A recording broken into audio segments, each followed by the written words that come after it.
Question number 6, Jacinda Ardern. Thank you, Mr Speaker. My question is to the Minister for Social Development and asks, what recent publicity does she think led to The Guardian writing an article titled "New Zealand's Most Shameful Secret, We Have Normalised Child Poverty"?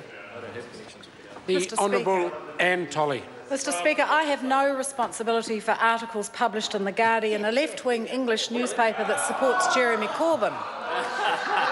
To say that a third of New Zealand children can only dream of education and employment is sensationalist rubbish.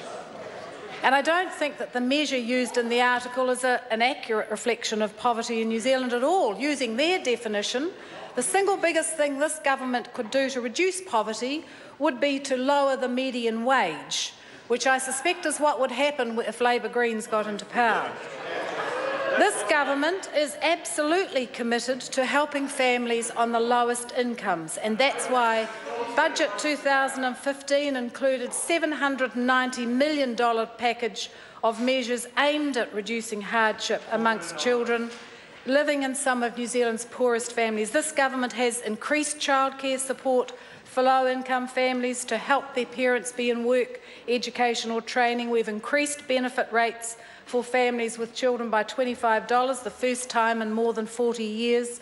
We've increased working for families, for low-income working families. We've introduced free doctors' visits and prescriptions for children under 13, extended paid parental leave, extended parental tax credits, and fund 125,000 breakfasts for school children every week, none of which, I note, were mentioned in the article in The Guardian.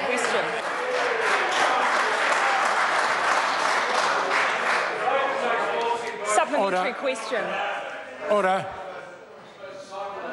Supplementary question, Jacinda Ardern. Supplementary question to the Minister. Does she accept that the definition of poverty, which she just called sensationalised, is the definition used by UNICEF, by the OECD and by the Conservative UK government from which this article was published and written? The Honourable Anne Tolley. Mr Speaker, as we've had this discussion in the House on many occasions, measurements of poverty are complex and varied. You can measure them on income, you can measure them on hardship, and a variety of groups use either depending on which political point they're trying to make at the time. Supplementary. Supplementary question, Jacinda Ardern. Will her new Ministry for Vulnerable Children be required to develop a plan to address child poverty in New Zealand? Good question. The Honourable Anne Tolley. The member jumps the gun. There is no such ministry. Supplementary. Supplementary question, Jacinda Does she Ardern. plan to introduce a Ministry for Vulnerable Children? The Honourable Anne Tolley. The government will make that decision in its own time. Order. Point of order. Order. Point of order. Order. Point of order. Mr Speaker, I seek your guidance. We are currently debating at Select Committee legislation which will be operationalised by the Ministry for Vulnerable Children. To not be able to ask a question about something the Minister has announced will be operating from April seems farcical. Order. Order. The questions were never out of order. The questions were asked.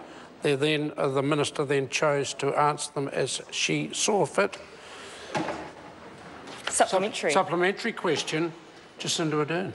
Has MSD or the State Services Commission actively recruited a new CEO for her yet-to-be-named Children's Ministry, who has experience working with significant issues like deprivation and poverty, or at the very least, experience working with children? The Honourable Anne Tolley. Mr Speaker, I have to say, in answer to the member, I don't see any mention of any of that in the article in The Guardian. However, SSC has responsibility for employment issues, and I have no responsibility for the process. Supplementary. Supplementary question, Jacinda Ardern. If the claim that we have 305,000 children living in poverty in New Zealand is sensationalised, what is the accurate figure? The Honourable Anne Tolley. Oh, Mr. Speaker, as I said earlier, we've had this discussion on many occasions. It depends. There are a number of ways of measuring whether you use income or whether you use hardship factors, and all of those involve judgmental decisions, and it is complex. And I refer the member to the very excellent report that is published annually by MSD that Brian Perry produces, and it's all there comprehensively for the member's edification. Sensational. Question.